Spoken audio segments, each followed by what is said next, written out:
is that this is another episode of another pointless automotive podcast. How are you, Chadwick? Doing all right, man. How's it going on your side of the world? Doing good, all things considered. If the masses can't tell, which you can't if you're just listening along, but if you're catching the video, we are not sharing a table. We are in separate places. I'm in my garage. Chadwick is kicking it in his garage, because I've got a little one who tested positive for COVID. Yay! So, Wow. everyone's doing well. No one's sick, or of any real consequence. And yeah, I haven't managed to catch it yet. All my various pokings and Fauci ouchies, or whatever you want to call the vaccines, they seem to be working pretty well. I haven't caught anything, but that also means we are not meeting in the flesh this week. So yeah, everyone gets to have a sneak video peek of my garage. It's a mess right now. I was taking pictures of some camera stuff back there. That's not my OnlyFans setup. I keep that in the house. That's a different thing. I got the sandbar in the background. I got the old Suzuki. I got a telescope over here. There's some stuff back there. So um, that's what's going on over here. How's about you? What's going on over there? Yeah, everything's good, man. Like as you can see behind me, there's always too many projects to accomplish in one lifetime, but we'll Yeah. keep plugging away. Glad to hear you Yes, guys are sir. doing okay over there. And this is Hmm. just to put on full display our dedication to our three active listeners. No matter Exactly. what, no matter what the world throws at us, we will come together and put some content out. I know. I really hope this won't gain us our fourth listener after all this sweat and tears and zoominess. But yeah, we're still here. Pandemics haven't squashed us yet, and so we get to talk about fun car stuff. And I know we kind of wanted to get into everyone's favorite automotive game, beyond the quiz show. That's obviously everyone's favorite automotive game. But their second traditional favorite automotive game is I think we wanted to talk about some engine swap stuff, right? We wanted to get into it, pretend we were automotive gods for a day, and Mhm. just put some weird stuff together and just ponder some ideas that have been bouncing around our heads for the last couple of decades. Right. And we're talking engine swaps. The answer isn't LS for every one of these, I hope.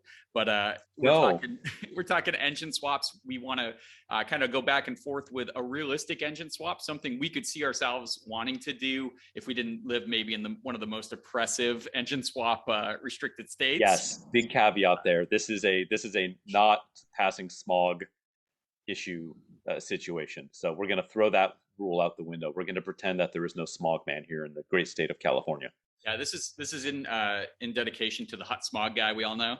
Um, That's right. Yeah, or his cousin, or however that works. There's always a story. Always a story. And we're going to do an engine swap that's realistic like that. And then maybe like a dream engine swap, something that's like unbelievably costly or way too over the top technologically to ever conceive, or maybe was done. Who knows? But Sure. I think it'll be kind of a fun format.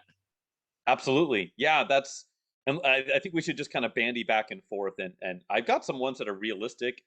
Um, but the likelihood of me actually getting off my keister and pulling one of these off is pretty slim. But I'm okay with that. That I'm okay with that. I just want to shoot one off that's actually somewhat common. I've definitely seen it done before, and it always looks like an absolute riot. Um, but the Mark One MR2s, a fairly common swap, and that's the AW11 MR2, is to get the JDM 20 valve. So that's motor. So that's the same 1.6 liter, the 4.8 GE. They made a 20 valve version that revs to like 8,400 RPM or something bonkers. They don't make huge power. They make like it's like 160 horsepower, but over a base 115 horsepower version in a really light car. I've always thought that was a really interesting, really fun swap, and just really would make that car just a riot. I mean, it's a fun car anyway. It's kind of underpowered tosser, but just get that bump in power and just really crank the revs up, and find an extra 1,000 RPM, find an extra 45 horsepower. Sounds like a good time, and it's one I'd probably not undertake that swap. I'd probably look for one that's already been done, because a number of people have done that swap, and it just seems like a good time. And that's one I've always kind of had an eye on. It is the 20 valve, 160 horsepower, high revving first gen MR2 swap. Boy, that'd be a blast. I know, and I can get behind that. it's definitely done. And that's the thing is like, the supercharged, it's probably not that much faster than just like a supercharged one, Right. because the supercharged 145 horsepower, but more torque. But just having that really rev happy little engine in that little car, like an 85 MR2 with the black trim and all that, I think that would be fun. I'd love to pull that off one day. Heck And yeah. yeah, those cars are worth way more money now, as is everything. But that was something you can pick one of those up swapped for like $7,000 for a long time, and it just kind of never happened. You And, could get the supercharged ones cheaper than that for a while too. you I remember could for those a while, days. Yep. unfortunately. So now you kind of got to build your own. And maybe that's the rub. If you find the one with a bad motor, and then you There, do the build, and that's how you get in on a budget and end up with a fun car on the back end. there you But go. definitely plausible and realistic. And that would be one I would love a chance at one of those at some point. You got a more dreamy swap to throw in with that one? Oh, do I? And you know Let's what? hear It's it. funny. I started going through my dream list, and I went and I'm like, almost all of these are bonkers modern drivetrains in like old school I knew. cars. I tried to avoid that because I knew you too well. I'm saying Frank's I, gonna resto mod his entire list. kind So of. I went. Yeah, I think look, just glancing over my list here, the closest thing I have is like early '80s. Um, but the one I'm gonna lead off with, and it would just be bananas. And I would keep it an automatic. I wouldn't go manual swap for this. I would get an original 1955 Chrysler 300. So the oh yeah. OG Chrysler 300 Hellcat swap. You just Hellcat swap it. Hellcat swap the OG Chrysler 300. You yank out the old. I think it was a three. Wasn't a 354, but the early Hemi, 331 Hemi, I think it was. I think so. Um, which was, I mean, that was like an extreme performance car of its era. And so Yeah. then to put the modern supercharged Hellcat drivetrain, keep it automatic, that's not what that car would be weird, I think, with a manual in it. Um, and you just stomp it or cruise, do whatever you got to do. But yeah, Hellcat swap that thing and not kill yourself. Hopefully, Love to hear that's the sound that's of a modern Hellcat engine noise coming out of one of those. That would be just worth yeah. staring at. Yeah, that would be really cool. And the early ones, I know people like the 300C. That's later. That's like the more kind of aggressive, more dramatic look. I like the earlier look where they had the cleaner rear ends and they had the cleaner kind of imperial style dual grill front ends. I think is just a good looking car, super classy, with just this hellacious motor in it. That would be, I don't know, top of the list, but just as far as a dream one, and I guess that one is plausible from like a doability standpoint, Oh yeah. but maybe not for me from a budget standpoint, because even Oh, getting a clean one of those is a lot. I mean, that's a lot of money. A super clean one's a six-figure car, and then spending another tens and tens of thousands of dollars to do that swap properly is that's why it's on my dream list. yeah, we can dream. So We can dream. One can dream. How I about you? think What do you have on your? What do all you right. kickstart us off here? So the first one is a real one that I've actually seen and sent to you jokingly, and we kind of fantasize about it. I still do. Yes.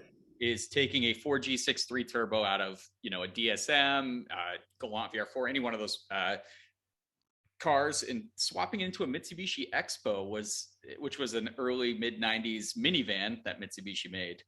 So Right, and that had a single slider door, right? it did, yeah, and it just Okay. really cool looking van too, and they were two tone. And the one I Yeah, saw they the were all swap like in was they were all green like and teal silver. over silver or something. Yes, so Yes. cool. And I mean, if I'm gonna do it, it's gonna be an all-wheel drive conversion too. So Oof. just have this really nasty looking minivan that just and a big blow off valve, will vent to atmosphere just for the dramatics. I think that would be a super fun, realistic swap. That was a fun era of like minivan. That was like the last holdout was like the Mazda 5 here in Yes, the States. But there was that chunk of time, like the late '80s, early '90s, where you had like the Expo, you had the Nissan Stanza the van that had Pontiac like the no B Transport, pillar. all those kind of Yes. very cool vans. Yeah. Yeah, you had those like really micro minivans. It's kind of a bygone era, and I think it'd be probably successful now. But I don't know. Oh They killed heck off the yeah. Mazda 5 for a reason. But yeah, Yeah, full that would be disclaimer, fun. The vehicle I saw with the swap, the only thing, the caveat in the ad was needs an ECU to run. Uh-huh. Sure it Of does. course. Yeah, I'll exactly. just plug and play that. Sure. Yeah, exactly. They went through all that legwork to do all that work, and then just, oh, it just needs an ECU. They're on eBay. All right. Yep. Now my dream. I Okay. know I made a joke about LS swaps, but I'm going to start off with an LS swap. We're going to Okay. go Geo Tracker. So one of the Ooh, early ones, the 4-wheel drive LS swapped with everything upgraded to handle the power of a 400 plus horsepower Ooh. V8. That's a And spicy meatball, my friend. I picture this thing's like a 4-wheel drive little Baja buggy, just like killing it. Take the top off the back, have the kids like strapped in, and just hit some jumps, man. Would you make it? Would you put like some super lumpy cam in it, so you would just like be cruising around, the beach, and just be a bit of Oh, of course.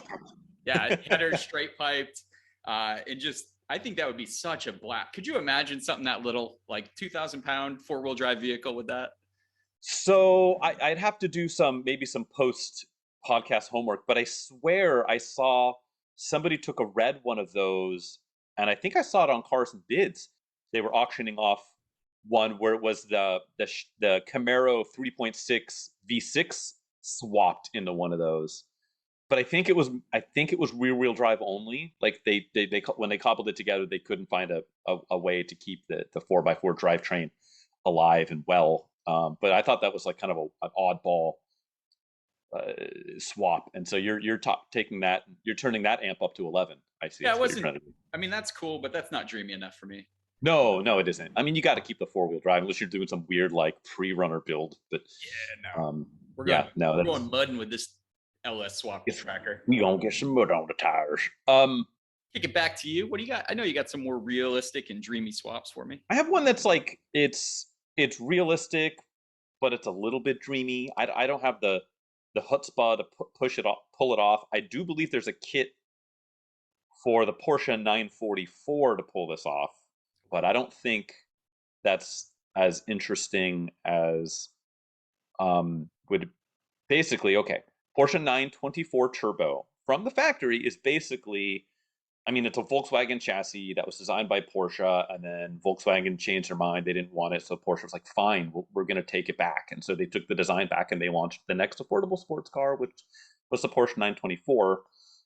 But then they put a Volkswagen Audi engine in it, and then they ended up strapping a turbo on it later. I want to take that same ethos, and I would like to take like my 924 turbo, yank that 2-liter Audi turbo engine in it, and put in a modern, the EA 888 2-liter Audi turbo engine that they use in the Porsche Macan, they use in, the GTI, they use in all of that stuff. Yeah, their corporate But 2-liter turbo. exactly, the direct injection turbo engine, and put that in a 924 turbo. So it kind of fits, it's not I mean, it's a brand loyal swap. In effect, yeah, it's a Porsche, but it's that original car had a turbocharged Audi engine in it. And this is taking a modern turbocharged 2-liter Audi engine, slapping it in. And I know somebody makes a kit to do it for a 944. It's got to be effectively identical for a 924. It's mechanically similar in a lot of ways. So I suspect it's something that's very doable. I haven't seen it pulled off, but I think it would be a really cool swap, one that's feasible. If you wanted to get more power out of that engine, you could do it. If you wanted to leave it stock at 100 or 200, I think it's like 260, 255 horsepower. That's a very healthy bump in that car, and it would be a riot, and it would be reliable. I haven't seen it pulled off. I'm sure somebody's done it, but I think that would be a really kick-ass swap, and I would love to take it on maybe one day, maybe when I find a bag of money.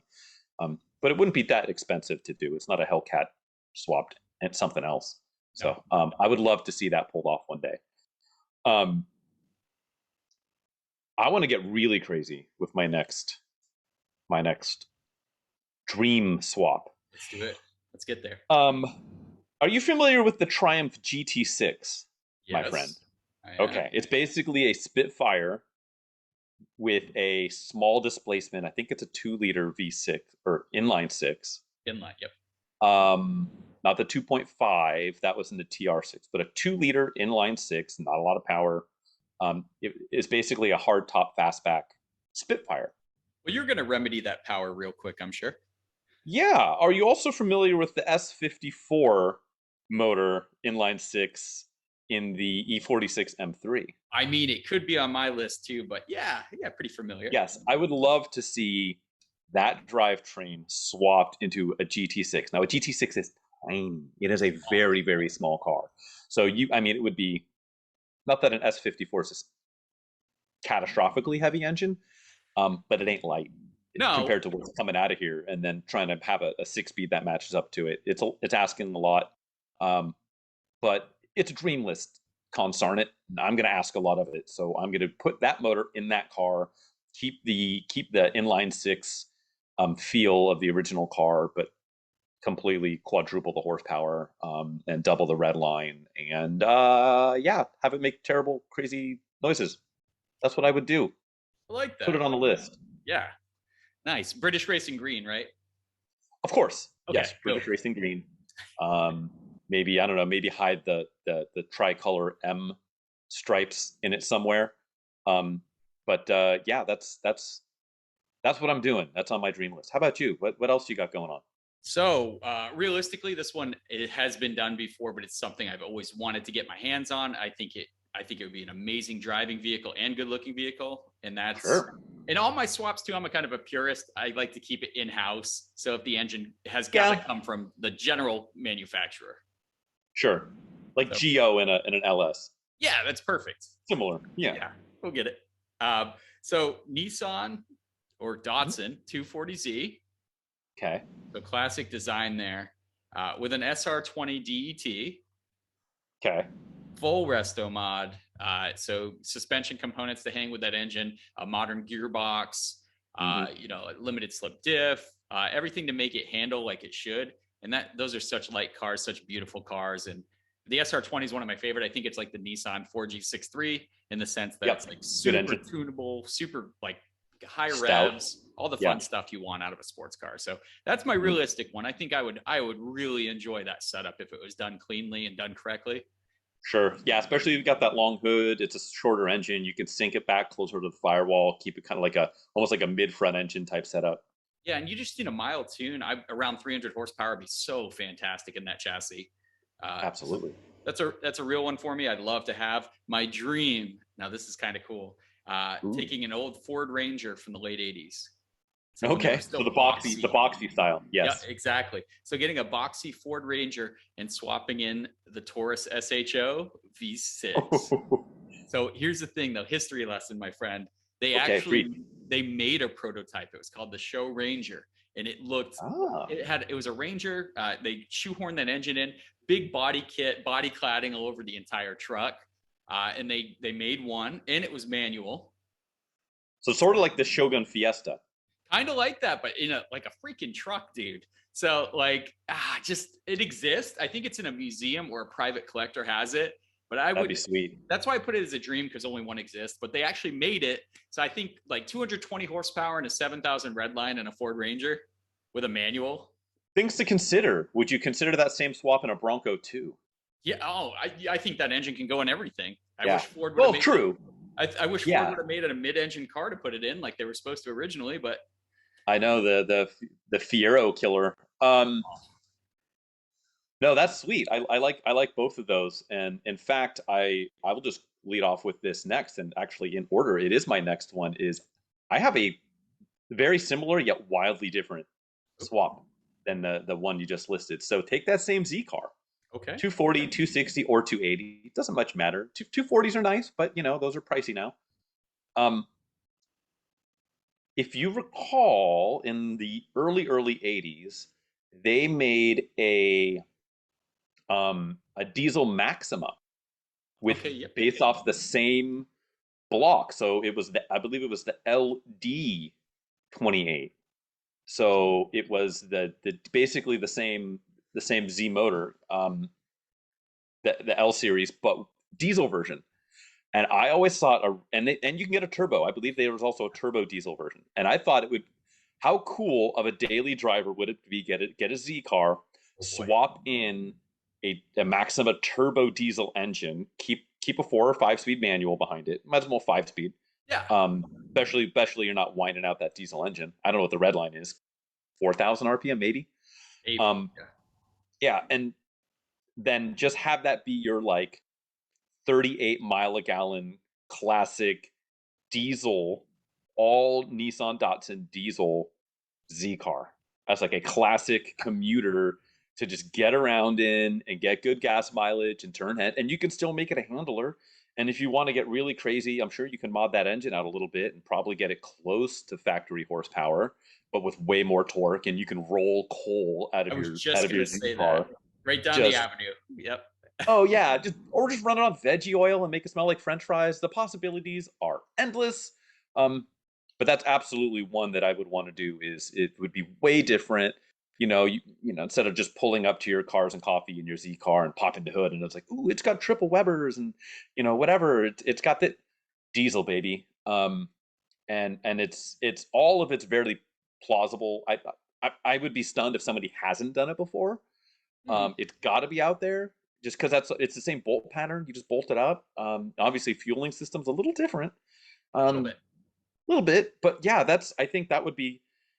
It's a very very completely and utterly different take on your SR20 Yeah, swapped completely. Z Uh, car. you're not Um, afraid of all that low end torque shaking loose all the rust that holds a 240Z together? I oh, mean, we are in California, my friend. I think I can find a good a they good still have a shell little out bit. there They somewhere. still have a little bit.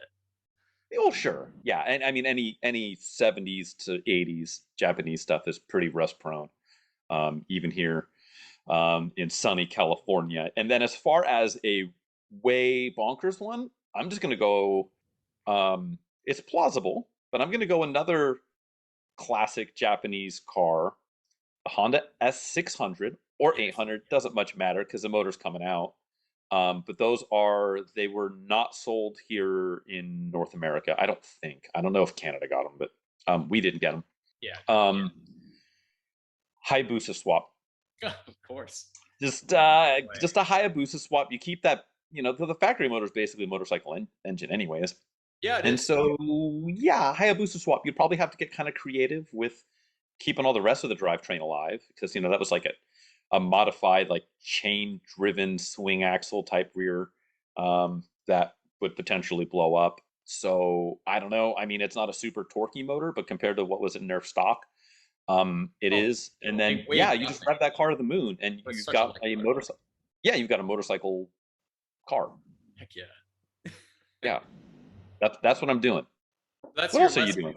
your conservative one would be the diesel 240Z. You're doing your part, Yes. conserving fuel economy, and then you just get out in your Hayabusa Yeah, S600. and yeah, do like 13,000 RPM clutch dumps and with the top now. Yeah, Love that's it. that's what I'm doing. Very cool. Well, I got Yes, a I got yes. I got a real and dream combo where I kept it Toyota. Um, Okay, I think I've you'll got one of those. I think you're going to approve of this one, especially the real Okay. one. So I like the Toyota FX16. I always thought was like such a Yes. cool looking. I know it's technically a Corolla hatch, but I just thought it always looked so cool. Uh, Hmm.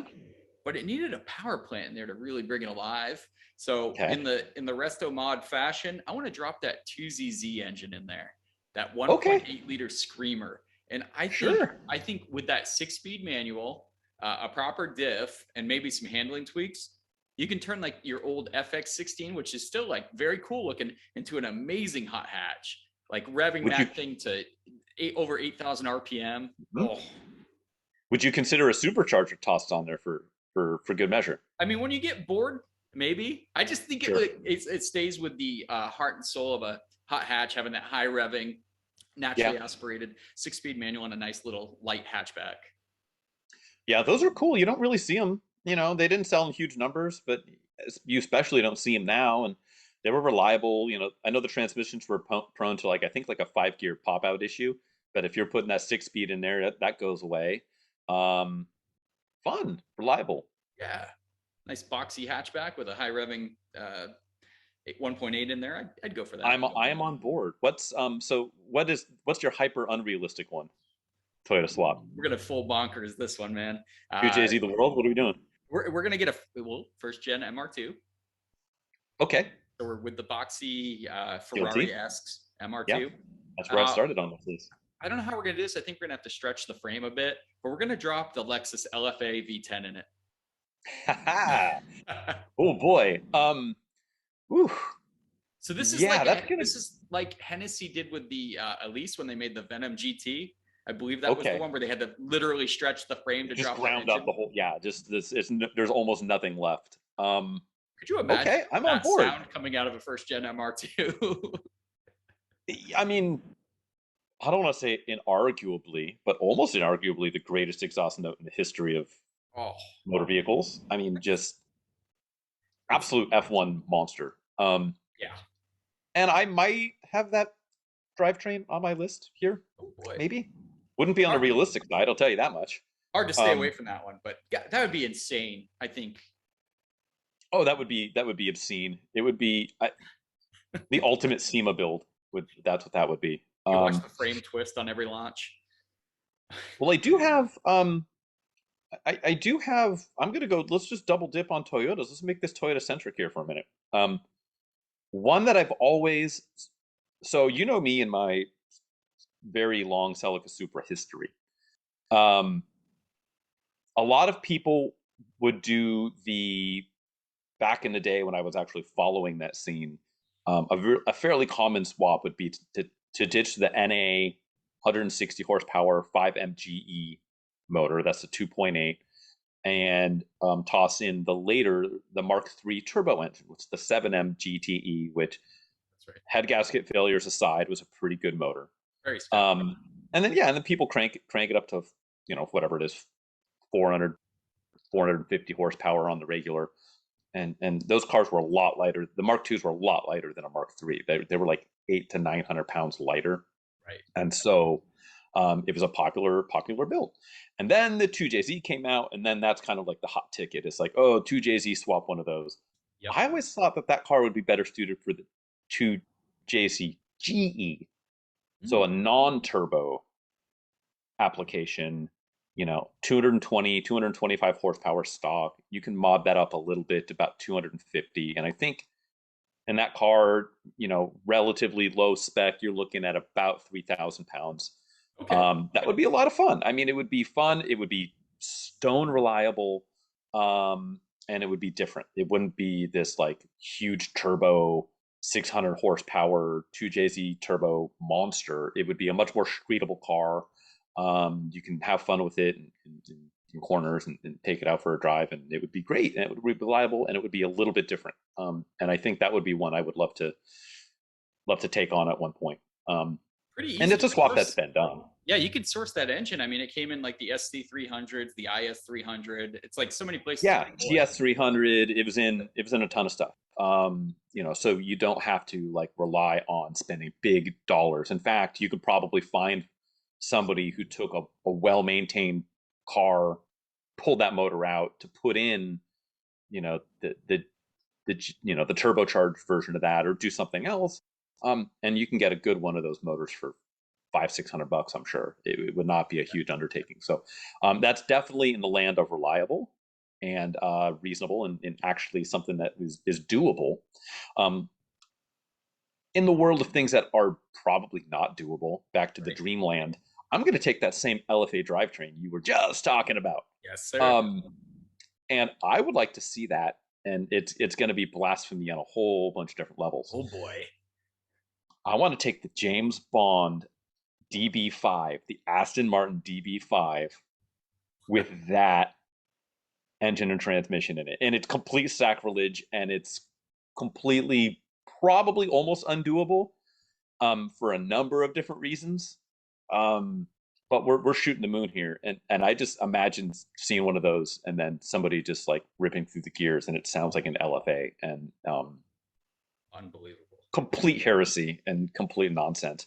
But I like it. I would do that, and it's funny in my head. I was like, ooh, what if I put that in like an early Viper, and it was like a different V10 experience swap, or what if you put that in a 2000 GT, which is complete nonsense, and it is even more, brand loyalty aside, it's almost probably more sacrilege than doing that to a DB5. There's a lot of things that I wanted to like put that drivetrain into because it's kind of the perfect NA drivetrain. Magical. Unless you want to go 6-speed swap or something even bonkers with that motor. But yeah, I'm going James Bond DB5 LFA swap. And yeah, anger everyone. Yeah, that might be the highest budget dream one we've done so far. That would be an Yeah. insanely costly endeavor. Yeah, I mean, you took the same drivetrain, but at least like put it in like a $5,000 shell. I put it in like a yeah, $65,000 shell.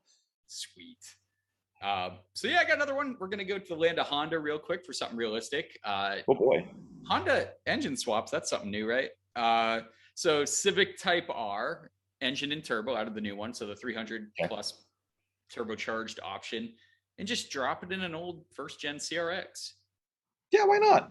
Why not? We don't need to like tune it through the moon. We don't need to do anything. Just drop it in straight up, turbo, 6-speed. Yeah, mega squirt and go, right? Yeah, think about that. I'd be down with that. Oh yeah, I'd be way down. I don't know how feasible it is. I mean, I guess why not, right? I don't see why we can't. Yeah, exactly. Front wheel drive. I think the biggest engine those CRXs came with was 1.6. So, but yeah, I know those aren't the biggest engine bays. But I mean, I guess that's the benefit is with the modern stuff. If you're just like doing some standalone ECU stuff, and you could strip out a bunch of the extra gobbledygook that takes up a lot of room in that engine bay, you might be able to get away with it. Yeah, there's so much cabin space too. We can just push the firewall back, I'm sure. That's true. Yeah, you just move. Right. Well, it's a CRX, so Exactly. there is no back seat to have be the new driving position, but you can figure that out. Yeah, we don't need to recline. But that's that's my realistic one. Dream one, I feel like we picked the same power plants, which is pretty awesome. We're pretty much in alignment with what's a good power plant. Ooh, I don't know if you're gonna have this one of mine for my last one, but go ahead. Okay, so E30 M3, which debatably is the best looking M3 ever made. I think it is. I think the E46 gets pretty close. I think the E40 for me the E46 I think is the more handsome car. But E30 is more I get it. Out. It's just my style. I love homologation for sure. Yeah, for sure. So what we're gonna do is, make peace between the E46 and the E30 by bringing the S54 power plant and trans into that chassis, which is sacrilegious based on the price of E30 M3s right now. Sure. That chassis, I haven't driven one. I feel like that chassis really, and everybody says it, but you drive one and you say, yeah, this could use a couple, like 100 more horsepower plus all day. That chassis is so well sorted. Dropping in that 6-speed manual with a 338 horsepower inline 6 just seems right. And I would, since we're going dream here, we're going to go independent, like upgraded independent throttle bodies, tuning, get around 400 horsepower. Good Lord. I mean, I'm sure it's been done. I promise you that's been done. Probably, now, but not now. It was probably done 10, 15 years ago. Exactly. When they were 12 grand. No one's doing it right now. Not at all. But, that's one where you could probably, there's somewhere in a garage somewhere is an E30 M30 with a blown motor that someone parked because those motors are not cheap to rebuild. Not at all. And for a long time, the car wasn't worth a ton of money. Like they might have parked at 20, blown the motor in 2004 and parked it, and just kind of forgotten about it. And so, depending on how clean the rest of the car is, if it's a salvage title or not, because a lot of those were track rats for a long time. Oh yeah. I almost feel like that's a more plausible swap than your first one. Yeah, I agree. No, maybe not. I mean, not now. Like as far as like a monetary. Yeah, the dollar. Now it's like sacrilegious. How dare you mess with like the E30, right? It can't do it. Yeah, my golden dog. Exactly. Right. All right. Well, I've got one that's kind of sacrilegious in that same way. I'll start off with and this is going to be the last one I think to round us out, at least to round me out. First gen 2-door 4-wheel drive RAV4. Yes. Okay. The motor in that was just nothing special. 120 horsepower, 2-liter, 4-cylinder. The 3SGE, which is the non-turbo version of the motor in the MR2 and the Celica All-Track GT4. Yep. I want to get that Celica All-Track GT4 motor, swap it in. Same bolt pattern, all that. You're just getting the turbocharged-ified version of that engine. I want that in a 4-wheel drive, 2-door RAV4. Keep it stock looking on the outside. And I don't know if I don't know what direction I would go. I don't know if I would like try and make it like a handler, maybe lower it a little bit and make it like this super goofy like handling, performance all-wheel drive car, or if I would go the other way and like powerful micro overlander type build. I don't know. I mean, either one is I think equally cool. Off-road That build, would be man. the Off-road build, yeah. so we can take my Tracker LS swap with it, and we'll go There out we and go. tear it Yes, up. that would be great. Yeah, the micro overlanding duo. I'm down. And then you just went German car sacrilege. I too will go German car sacrilege. It's actually a very similar swap to what you just said, only with a different brand. Is I want to take an Quattro, so the original Yes. Audi Quattro, and I want the current 2.5 TSFI inline 5 out of the RS3. Yep. And I want that in that car. Maybe the rest of the drivetrain, that would be a riot to have it with the original 6-speed, I guess, or 5-speed, but I guess you can have the 6-speed out if you. They didn't put it in the RS3, but they did put it in the TTRS. Yep. That basically just TTRS drivetrain swap, an OG Quattro, and it would be sacrilege, but hot damn, would that be fun? Yeah, that would be a riot. It would just, it's the right answer, and I'll never make that happen. Somebody might, somebody probably has. I feel like that's reasonable that somebody's probably pulled that off before. Yep. But I want it. I love most underrated exhaust note is the inline 5 exhaust note, and I like it, and I want it. That's what I want. That's my dream. Very cool. So I'll end up our segment here with another real and dream combo. I think you can get behind this one too. Taking that Lexus ES300 that I love so much right now. I don't know why I'm really into these right now. So check it out. I was poking around Facebook Marketplace yesterday and just gawking at the prices people are asking for everything. Yes. There was a guy selling a 2-tone like raspberry over magenta ES300 with like 106,000 miles or something like that. Like lowered rims, 10 grand, automatic. But I was like, no, it's apparently they're collector cars now. You can just your Camry, your ES300 is worth 10 large. But sorry, I hijacked your ES300. No, You're not the only one that loves those cars, apparently, is what I'm getting. Well, apparently not that owner. Yeah. Well, I'm sorry. I'm so sorry. I didn't mean to say ES300. That's on my brain so hard. It's okay. I like the tangent. I'm an ES300 fan. IS300. So the early 2000s.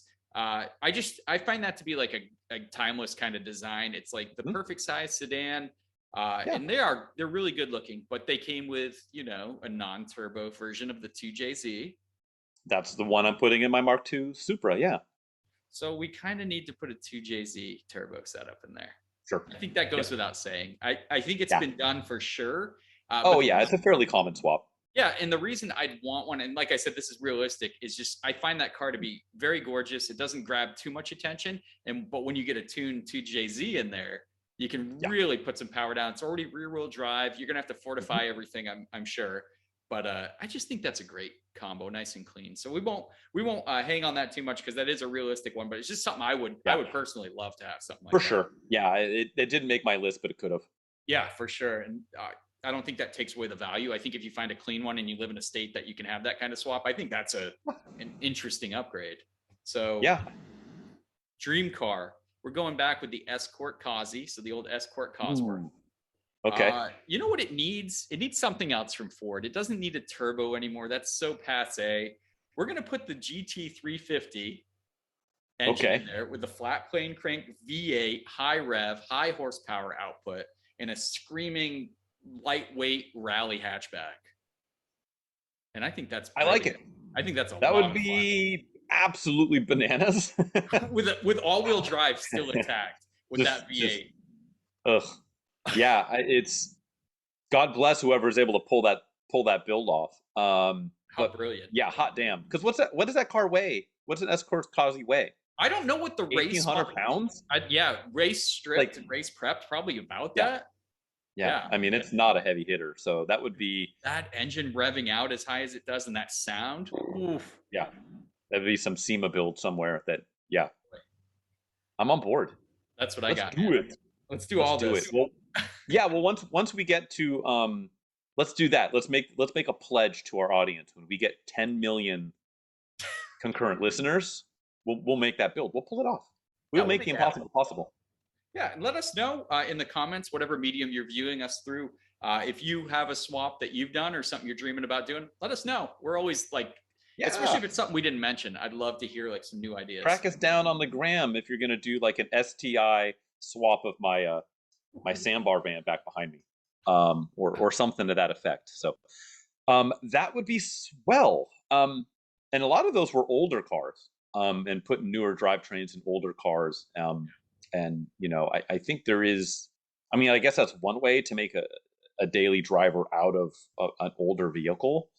Um, what say you? What are your thoughts on finding a way, or just how would you go about making having an older daily driver? Because there's people that do it, certainly. Oh, there's a strong case. I think we are some of those people, not to Sure. self-identify too much.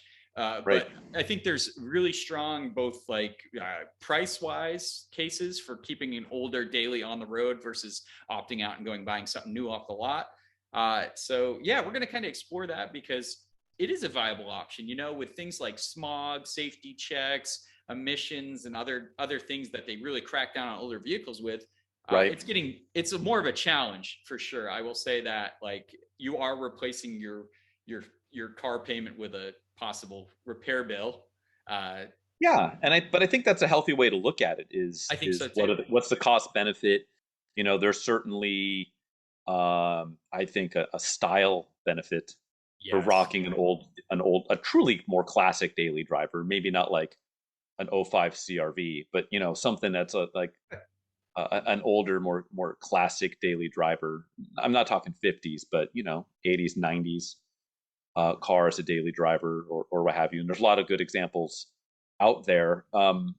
You know, what would be your number one tip to if somebody wanted to get into the world of having an older daily driver and knowing that they might be supplanting? So big high level stuff, uh, keeping an older daily in operation.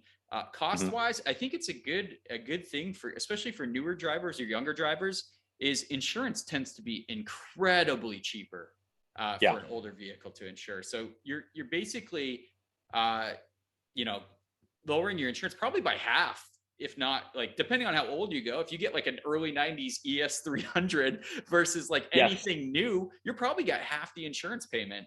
And tag on to that, you probably don't have car payments. These older cars, more than likely, you're paying cash for. They're super Hmm. affordable. So you're getting out of two like recurring charges right there, which are the most important things you need to learn early on financially, is ditching your insurance monthly premium, getting it low, and not paying car payments. So I think Yeah. that's the point I have to drive home, especially for newer drivers. I think those are magnificent things to cut out of your life. Yeah, and especially, a lot of people will say, "Oh, an older car's not as reliable." But if you Oh, look at the hit you're going to take on depreciation on a new car, as far as what that would, if you extrapolate that out, what that would cost you per month, plus the difference in insurance, what that would cost you per month, plus the actual physical car payment itself, and what that would cost you per month. that's a Even if you spend $200 or $300 a month on maintenance and repairs, which you're not gonna, unless you bought something that's, unless you bought a '80s Maserati bi-turbo or something irresponsible, um, you're going to be ahead of the game. So I think that's kind of well stated, and a way to look at it is all of those points. And one quick thing on the insurance part is, most of these older cars, you're not going to be running around with full coverage on it. Versus a newer car, one that you're making payments on, the bank will force you to have full coverage on it. But I will say, especially if it's like a '90s Civic or Integra, a lot of those older cars do like to get stolen. So depending on where you live, I would probably keep just comprehensive coverage on your insurance, which is cheap. It might cost you $10 a month, $12 a month. But if it does get stolen, or you hit a deer, or it bursts into flames because you're cobbling the electrical together yourself, um, you're not out on your ass. You'll actually get paid some money there, and especially those Hondas and those Integras, and a lot of that stuff, the cat gets stolen off it. I would spend that extra couple dollars a month on that. But you're going to be saving so much on the rest of the insurance, as you put it, that you'll be ahead of the game no matter what. Yeah, I agree. I think that's important stuff to look at.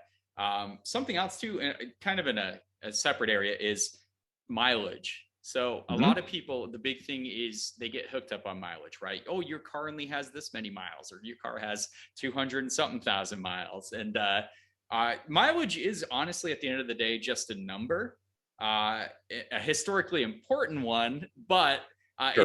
it's still a number. And a lot of it can be mitigated. Like the big risk of mileage is wear and tear on componentry, other aspects of the Right. vehicle. As long as you stay on top of maintenance, which you will find out older vehicles tend to be a lot more affordable to maintain versus that new vehicle trip to the dealership where they don't warranty what failed. You'll find that out real quick, Right. right? Yeah. So really, to be not scared of that, just staying on top of maintenance. And it's not even just your regular maintenance, it's preventive maintenance. Something's starting to act up, or you're starting to get a small leak somewhere. Just fixing that stuff right up front saves so Yep. much money. And I honestly, again, it comes back to a financial standpoint, but it's another strong case to support keeping an older daily versus, going out and buying a new vehicle and testing the waters. Because guess what, guys, new vehicles have issues too, especially new model years, new designs. They go through their growing pains, and they're not cheap.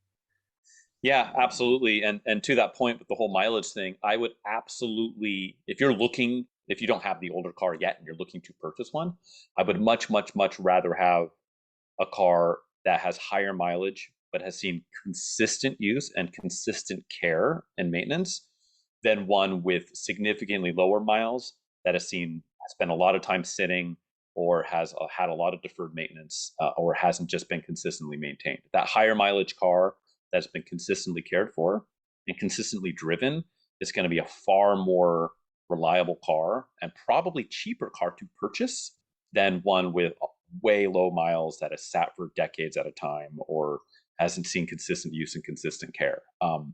You'll pay the premium for a worse car if you're trying to buy that lower mileage car, because you're immediately going to have to put a whole lot of that dreaded maintenance in it, and you can find out yourself over your skis pretty quickly. So, yeah, to your point, mileage is just a number. It doesn't mean a whole lot. It's only a part of the story. And really, the more important part of the story is, was it maintained? How was it cared for?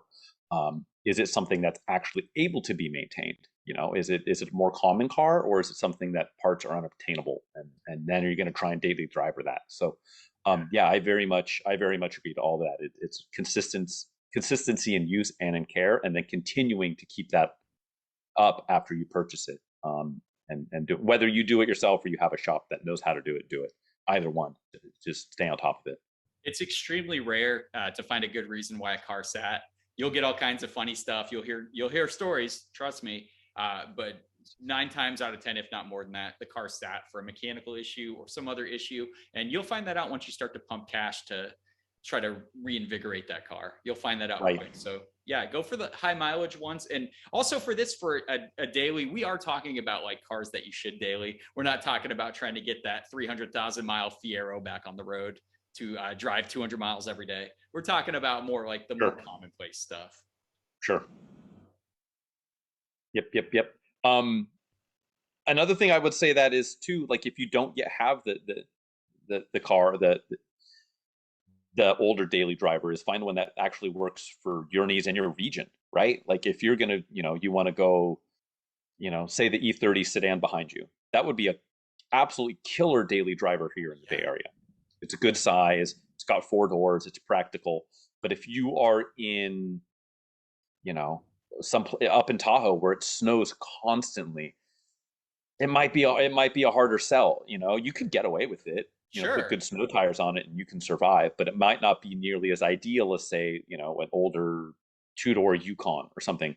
That might be more practical there. And then also know, if you're not going to service it yourself, are there shops around you that know how to do that? Here in the Bay Area, in Northern California, there's kind of a repair shop for every make and model. There's lots of places in the country that, if you rolled in with that E30, they would kind of not really know how to work on it. They just, there's parts of the country that people don't have German cars, let alone more classic ones. So just be wary of your needs, both for you personally and like regionally. what you're going to be up against when you're trying to pick your older daily driver. Yep, agreed. And then we talked about this before: is when is it too old of a car to be a reliable daily? And like an easy answer, and don't get me wrong, rolling with your 60s Mopar or Sure. going back and getting your C2 Corvette back on the road, they're fine. They're cool, but they're probably not as livable as certain features have come along since then. Some modern features, that I want to like that are really important to drivers out there are reliable brakes, ABS, disc brakes. I think those things are big. Modern suspension, safety equipment, seatbelt, airbags. So Sure. in that context, I would advise people that probably mid 80s is your safe spot. Mid 80s to modern is where you're looking for reliable dailies, where you're still going to get that kind of technology that's safe. It's something you want in your daily, keeps your car somewhat modern. I think the mid 80s was a big turning point for that kind of stuff. So I would say that, and they make great daily candidates. Technology came on really quick after the mid 80s. Like once you're into the 90s, you got some really crazy tech coming out, and all your modern safety vehicles are in play. Bonus, you do get a bigger greenhouse, so more of a passive safety system. Sure. Absolutely. Better. We've talked about that before. So I think that's all I wrote for that point. But that's it. I just think like if you are looking at, I think you have to be realistic. Like your 70 stuff might not be the best fix. Yeah, yeah. I mean, and it's really it's going to ultimately come down to your use case, right? Like if you're hauling two kids around, your maybe Yeah. your vehicle safety systems is going to be a higher priority. So you're going to want something that's newer. Maybe it's got side impact airbags or airbags in general, Or seat belts in that or case. seat belts, or like you can say, oh, I'll get a bigger truck from like the 80s because it's bigger and heavier, but like the regulations on trucks and commercial vehicles in the 80s, they had no side impact beams and doors at all, period. Rollover um, thing too. or rollover protection or any of that. And so you've got fuel tanks on the outside of frame rails and stuff like that, where it just depends on your use case and what you feel like you can stomach as far as some of the niceties, as far as having like reliable air conditioning and safety features and brakes and stuff like that. But I think to your point, I think mid 80s is and up is pretty good, because you've got fuel injection and those cars are still serviceable and the parts are there, Exactly. versus some earlier stuff. You can run into headaches there, kind of depending on what the make and model is that you're looking at. Um, you know, as far as all of that, I do you have any specific models that you would be recommending to people, or not really? Do you have any other points you want to touch on first? It's the usual suspects, right? It's the Hondas, Toyotas from that period, whether you get a Corolla, Yeah, Camry, Accord, or Civic from, that period, late 80s onward. You're gonna have a car that's parts are gonna be cheap, maintenance is gonna be robust, in the sense yeah, that they tend to last pretty long, even when you defer on a lot of maintenance, which is usually how you buy a cheap car. But sure. they're plentiful, they're not rare. So like I said, parts keeps the parts cost cheap. Everybody can work on them. If you're not savvy with a wrench, it's Hmm. super easy. Anyone's going to work on a 90s Civic. You know what I'm saying? Like Yeah, that's fake. exactly. Or yeah, 90s Celica, your NX 2000, your Yep. Infinity G20s, Z cars, almost any Z car. Z71s are they're a little, the turbo cars anyways are a little troublesome to work on, but for the Sure. most part, yeah, any of that stuff, and they held up to abuse very well. Versus if you're looking at that same German cars, your like an E28 would be a great, I think would make a great daily driver, or a W124 Benz. But I would be a little bit more persnickety as far as finding a good example of one of those cars, one that's been well maintained and that consistency of maintenance and use. Yep. But if you can find one, those would also, I think, make um, really good daily drivers if you're looking for something a little older, a little classy, things like that. Some other ones to stay away from is, any of the kind of more exotic stuff. Your Jaguars, Oh yeah. don't go get a V12 XJS. I would not recommend that. Um, Yeah. Original you know, MSRP being high is a good sign that you probably want to stay away from it. If it has depreciated sharply, save that for the crazy guys like us. But if yeah, you know, because the car still thinks it was $80,000 in 1994. Like it doesn't know that it's now worth $3,000. It still wants what it was designed to get as far as dollar amount and maintenance and all that. So, tread lightly there. But yeah, it's doable. I mean, you can absolutely do a daily driver, and as long as you're smart about it, realize you're probably not going to lose anything as far as depreciation goes over something newer. Yep. And so if you play those numbers right, there's no reason why you can't do it. Just got to be smart about it and do your homework and move forward from there. Yeah, I think we made a great case for, an older daily driver still being Do it, super people. viable. And if you need tech, you can swap in a new Apple CarPlay head unit or something. You can still mod. Yeah, or full LFA drivetrain, whichever. Sure. Yeah. Yeah, absolutely. Flip a coin, either one. Yeah, very, very, very trackable and dailyable. My friend, I think it's time. You're gonna smash me, aren't you? You're gonna absolutely ruin me. I think you can get this one. I think it's within your skill set. Oh boy, I gave you some hard ones before. I keep waiting for that next shoe to drop. You just I know. I absolutely think I'm crush gonna me. keep playing nice until you lower your guard. Is my strategy. Okay. All right. So I'll just keep looking over my shoulder. Fair enough. Exactly. What do you got for me? Yeah, it's time for our automotive print quiz ad show. You guys have been following along. If not, real quick, we read a print ad from the 80s, 90s, early 2000s, and whoever's reading it is the quiz master. The other unfortunate fella has to guess what vehicle they're describing, usually with little to no supporting details in some of these ads. Yeah, it's interesting. We'll see what I can do. So I'll get 3 guesses. Maybe I'll get a hint or 2 if I get some strikes under my belt. Yeah, we'll see. Let's do this. Cool. So the ad reads as followed. There's a lot of lightning. Oh, okay. And the first line is, "We've created a monster." Oh, already got you, right? It's a Frankenstein's monster. Let's go. Exactly. So recently, some mentally warped blank engineers. That's so un-PC right now. Yeah. Jeez. Warped is okay. Yeah, it's not like our profoundly mentally handicapped engineers. That would be a little edgy. Attempted to fuse a sports car with a truck.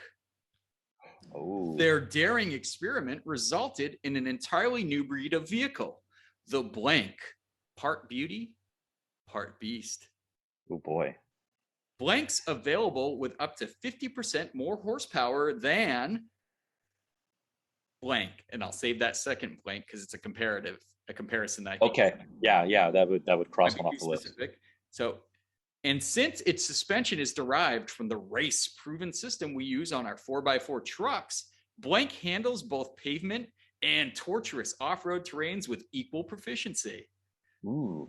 Of course, not everyone is an off-road aficionado. So we also offer the blank in 2-wheel drive. It's pretty solid here. You'll find all models feature sporty, reclining front bucket seats and an open-air rear section that lets you drive with the wind at your back. Ah, okay. That is a super clue. Still not convinced the blank is a cross between a sports car and a truck? Don't just sit there. See your nearest blank dealer for a test drive. You'll discover everything about the blank is monstrous, except for its price. Oh, does it say the price? It does. I'm going to save. I'll save that for a clue. Okay. I think there's a lot of really unique identifiers in there. So there are. At first, I was thinking it was going to be one of the muscle trucks, right? You said Lightning, so I figured it wasn't going to be an actual Ford Lightning, but I was thinking maybe like a early Silverado SS, perhaps a Dakota RT, and then you went 4x4. Like, hey, this is 4-wheel drive. P.S. We make a 2-wheel drive version, right? And then you went full whole hog with the. By the way, the back comes off. Yeah. So that is very identifying. It is. So we've got first gen 4Runner, except you could not get that in a 2-wheel drive. So that's off the table. That brings us to, I don't think any of the Shelby Dakota convertibles. I don't think any of those were available as a 4-wheel. Maybe they were available as a 4-wheel drive. I thought they were all 2-wheel drives, and that's not really an off-road specialty. I could go Ford Bronco. I don't know if they made two-wheel drive Broncos. They might have all been four-wheel drive. I do know that you could get a two-wheel drive Chevy Blazer.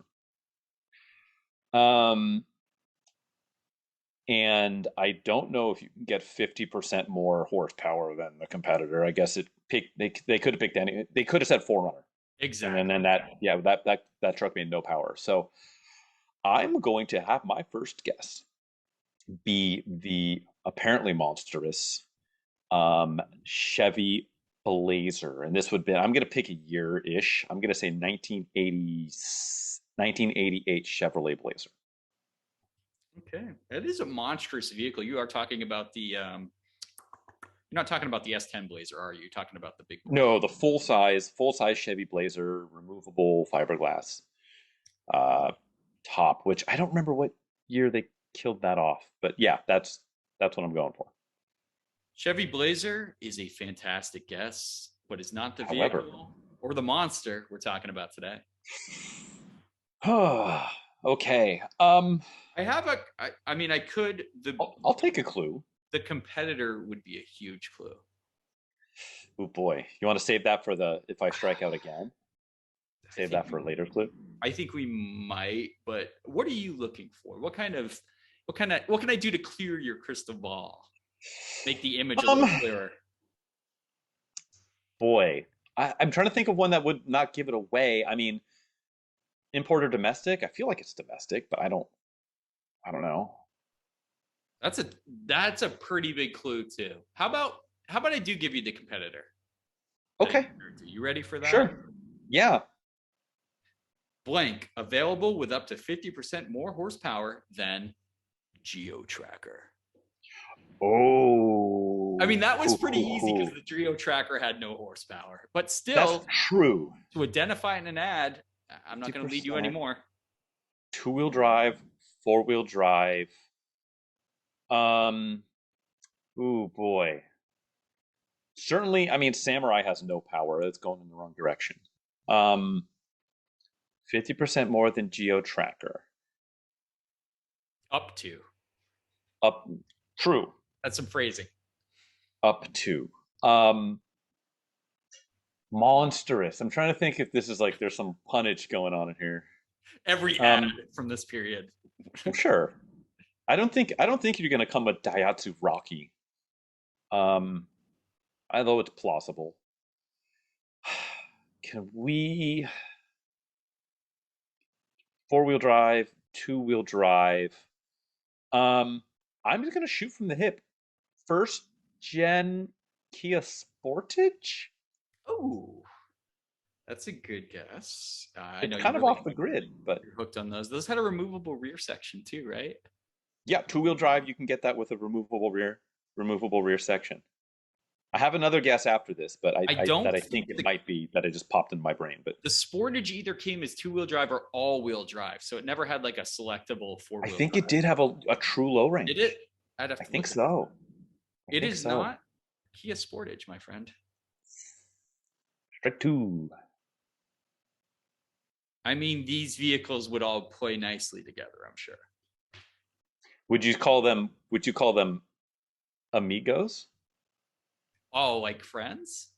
Yeah. They could be amigos. I'm just gonna go. I'm thinking this is an Isuzu Amigo, my amigo. Is that going to be your final answer today? That is. So you're thinking a Isuzu Amigo they used, we've created a monster as the initial tagline, because that's what we all think when we see one. Monstrous design. I don't know. I can't think of maybe the Daihatsu Rocky. I mean, it's slightly a monstrous name, not really. I can't think of. Let's stay with the monster theme. So you're saying you'll discover everything about the Amigo is monstrous except for its price? Did you know the price of an Isuzu Amigo at this time was $8,999? Was it? That's the vehicle we're talking about, buddy. You got it. The Amigo. Isuzu. Yeah, not monstrous. No. In fact, just the name alone is like anti-monstrous. It's like, look how friendly I am. Isuzu Amigo.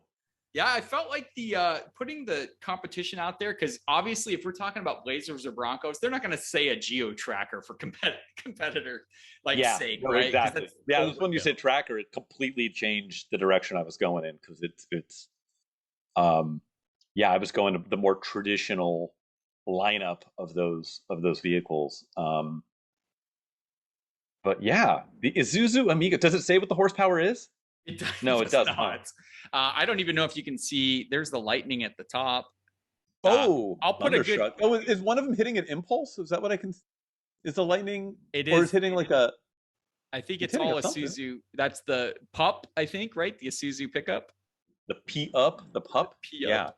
Yeah, So 89.99. I'll put the ad in our visual, but yeah, that's it, man. I Woo! figured yeah, a couple things. I knew you were going to get this. I knew this wasn't going to be a stumper because like there were so very few vehicles where you could pull the rear off and had Yep. two-wheel drive and four-wheel drive.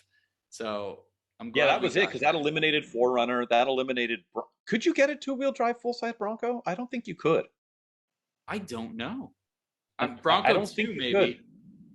Bronco 2, but that wasn't a removable back. Sure. Um, But and the way it was worded too, I was like, it did because it didn't say removable back. It said like, what did it say? Like, just I don't know, get the wind at your back or something like that. yeah, it was pretty an open air rear section. Exactly. Okay, but I didn't know if they were trying to be sneaky, like the rear window rolls down and now it's Yeah. open air. You I know. yeah, putting geo tracker in there I think really limited your scope because Yeah. obviously like who's comparing with that Daihatsu Rocky I think would have been the other one where it was like 50-50 because it didn't have a Yeah. lot more power but it had a lot more power than a Samurai because the Rocky got like Yeah. the 1.6 Yeah. Samurai. But Samurai wasn't just the rear section. It was like the full, it was either the tin top where it was a full hard top or it was like cheap competitor, the top's off. yeah It wasn't just the rear section. I think the Samurai had a removable sunroof and the rear section so it never had like Okay. a full off top. I thought it was full off. I don't know. I might Maybe. be full of. Yeah, you might be, Interesting. or I could be too. But We yeah, got it. it Got definitely it. it's a good one, man. I thought that ad was super cool, and we talk about Amigos a lot, so As one does. a sweet ad. Well, Good job, man. speaking of sweet things that we like to do, Yeah. no, I'm not talking about ketamine. I'm talking about PCP. Um, I see in the background there, now that we're like doing the whole Zoom thing this week, it looks like something's been masked off. Looks like you got something in the paint shop. What's cooking? What are you doing? Yeah. So yeah, two cars in the PCP. This two flavors of PCP, if you will. Project Car Progress. That is for you folks with your minds in the gutters. So this week, I certainly got some work done on the old BMW that you can see behind us, our 1990 325i. Timing belt, water pump, everything removed. So all the accessory belts, all the pulleys, refreshing under there. I've actually already put the water pump on after cleaning the area exceptionally well, which is kind of like my thing. I made a post on Instagram. I said I'm kind of like the wet bandits, except I don't leave your house flooded. I leave your timing chain cover area spotless, which is a weird thing to do. The spotless bandits? Yeah, right. I guess. I don't know. If you look, doesn't have the same ring. That's the only way There you you can go. fit in there. So that's going well. The E30's moving along slowly, and I was actually doing some paint work on the Tracer, which the paint is completely gone. Go figure, 260,000 miles on a Ford product from the 90s. Yeah, buddy. So no harm, no foul. Trying to fix it myself. So I've done the bumper, I've done the trunk and the spoiler. So what's left for those sections is wet sanding. So Cool. my secret recipe is a lot of clear coat, and then I have a lot of material to work with. Wet sand it, make it smooth. You can't, like I said, you can't lose on a cheap car with no paint. So good practice. There you go. Love That's it. my PCP, my man. What do you got going on your side of town? Over here, well, the sandbar van behind me is now in the garage. It has supplanted the 924 Turbo, which was in here. I did finish up the timing belt and water pump, so Nice. that is done. I yanked the valve cover because it was like repainted once upon a time and it wasn't looking all that hot, so I just stripped it. Best I can tell from factory, all the images that I was able to find of engine base on those cars looked like it's just bare aluminum. So I just stripped it down to bare aluminum and cleaned it up and put her back on, new gaskets, all that. Easy. Everything looked real good under there. Um, it started to do this before I put it away, and now it's really extra doing it. It's this hard cold start issue where it's almost like it's flooding on cold start. Wow. Um, and so like I'll crank it, crank it, and crank it, and then it'll start to go, and then it'll fall on its face and then flood out, and then I have to like leave it for 20 minutes and come back to it and try and start it again. Yikes. And with varying degrees of success. And so I thought it was going to be there's a thermo time switch that's on these that fires the cooling fans, which were not coming on, which was a sign that that switch was bad. Because if you just jump, if we put a jumper wire to the fans, they'll run. So the Absolutely. fans Yeah. were fine. But that same thermo time switch also fires the cold start valve.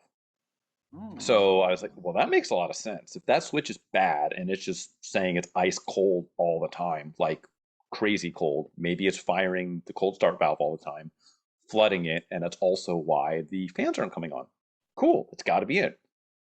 Part was cheap. It was $15. Yeah, Replace it. that was going to be my So I question. replaced How it. easy is it to Yeah. source that? I had to order it. Like local parts place down the street doesn't have it, but I was able to order it and no change. Did not correct the issue. So I'm still fighting that. I'm almost gonna throw in the towel. I've got a guy here locally who's a Porsche guy, um, and older Volkswagens, which kind of is what this car is, Volkswagen slash Audi slash Porsche. So I might have him look at it. Um, but that's kind of where I'm at. Is I hate just kind of like throwing my hands in the air on something, but I'm to the point where I got to get it done and get it smogged and get it properly running because I've had it too long and I've got other projects to take on. So Yeah. I've made some headway, but not enough. So that's kind of what I was able to do, and what I'm going to have to keep getting done on the 924 Turbo. Progress is progress, and we got to keep our scopes in check, right? As someone that allows mine to Yeah. creep often. Yeah. Yeah, exactly. Yeah, I didn't even initially set out to like do timing about water pump on this thing. I just like started picking at it, like, okay, well, while I'm in here, and then I saw the condition of the belt, and I said, oh yeah, let's do this, and Yeah. it just snowballed. So it's out of the garage. I got the sandbar to work on now to turn into a photo booth. Hopefully, get that nailed down in the next couple of weeks. I'm gonna have my hands full staying home with a kid until he's able to go back to preschool. So that's gonna put a damper in things. Sure. But I'm hoping by the time we hopefully are seeing each other for the next episode in the flesh, I'll have a better update on the sandbar and hopefully some news on the 924. Yep. And yeah, to our listeners out there, hopefully we return to our old format soon. Yes. And we'll keep some fun stuff happening here, and keep checking us out. Migrate over to the YouTube channel. We are honestly going to put some visual stuff up there, not just podcast in visual format, but also some adventures, some kind of things we're doing together, some events. So we're going to start to populate that with some pretty good viewable material. Some content. I do everything for the content. That's what the ring light behind me is about. So yeah. I found out how bendy I am, and it's paying off. It really is. So yeah, I is that think an OnlyFans reference? How bendy you are? It's something only every bendy. Yeah. So and on that bombshell, exactly on that the bombshell. I guess we'll just do this again. Hopefully next week in person. Follow along. Thanks for listening along. Do the whole Instagram thing. Check us out on the YouTubes. Tell your friends. And yeah, thanks for hanging out, guys. Yeah, as always, thanks for joining us. We'll see you guys next time. Take care. Bye.